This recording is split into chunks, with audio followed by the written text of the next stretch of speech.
Bonjour tout le monde, me voici aujourd'hui de nouveau avec Karine. Bonjour. Tu es lithothérapeute et aujourd'hui on va parler de comment on porte les pierres. Karine, on t'écoute. Alors, comment on porte les pierres? On peut les porter de plusieurs façons. D'accord. Soit en bijoux, donc en bracelet. Voilà. Voilà, on est bien équipés, hein, on a tout ce qu'il nous faut. Voilà. Donc, soit on peut les porter aussi en boucle d'oreille, mais les boucles d'oreille, forcément, puisqu'il y aura peu de matière, elles auront moins forcément de force. D'accord. Et puis moins de contact aussi, Moins de elles sont contact. pendantes. Voilà, donc elles auront moins de contact, mais quand même les pierres vont rayonner et elles vont donner de l'énergie.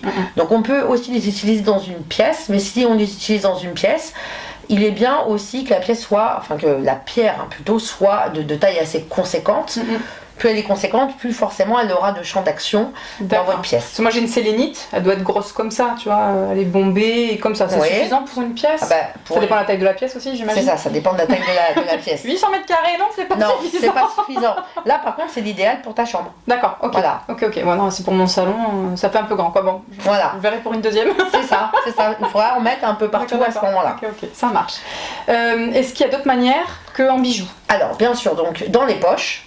Voilà, ça peut même si elles n'ont pas de contact avec la peau, elles vont quand même forcément rayonner, hein, elles vont vibrer et elles vont dégager leurs bienfaits. Oui, puis des fois on peut mettre la main et les triturer un petit peu, des fois ça peut calmer même. Exactement. Et aussi pour nous les femmes, hein, désolé pour les hommes, dans le soutien-gorge. On n'est pas désolé. Hein, mais... Voilà, c'est ça. Donc dans le soutien-gorge et après c'est très bien aussi sous l'oreiller. Voilà, lorsqu'on a des problèmes de sommeil, hein, bien sûr. Fait un certain mélange. Pour les enfants, j'observe que les enfants, des fois, les bracelets, enfin, moi j'en ai un, j'avais pris un bracelet qui a fait 3 fois, parce qu'à chaque fois je l'ai refait 2 jours, parce que ça joue à l'école, ça tire machin. C'est ça. Donc après on est passé en mode oreiller. C'est ça, moi aussi pour mes enfants, pour mes garçons, j'ai arrêté le mode bracelet. Hein. Voilà.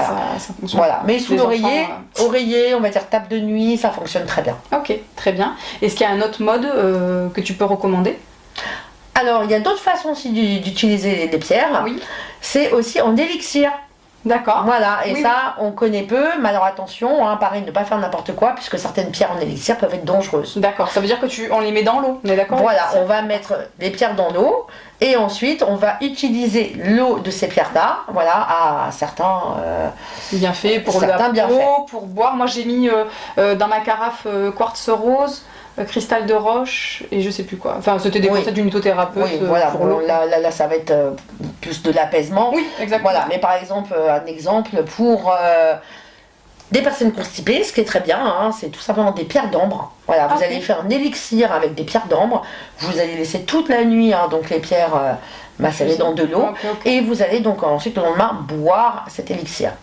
Super conseil, ok, je ne connaissais absolument pas les vertus de l'ambre de cette manière-là. Et l'aventurine aussi, qui est très bien pour les problèmes de peau. Vous allez aussi, pareil, laisser quelques heures des pierres d'aventurine, mais cette fois-ci, vous n'allez pas boire l'eau. Vous allez donc prendre l'eau et frotter justement les endroits où vous avez des problèmes, hein, comme du psoriasisme, de l'acné. Ok, bah c'est super. Et pour finir, donc, il existe aussi des yonis, des œufs qu'on met dans le vagin pour travailler le périnée féminin qui sont en pierre aussi.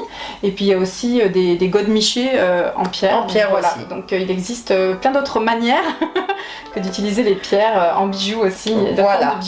C'est ça. Je te remercie beaucoup, Karine. Merci à toi. Avec plaisir. Merci à vous de nous avoir écoutés. On vous dit à bientôt. Au revoir.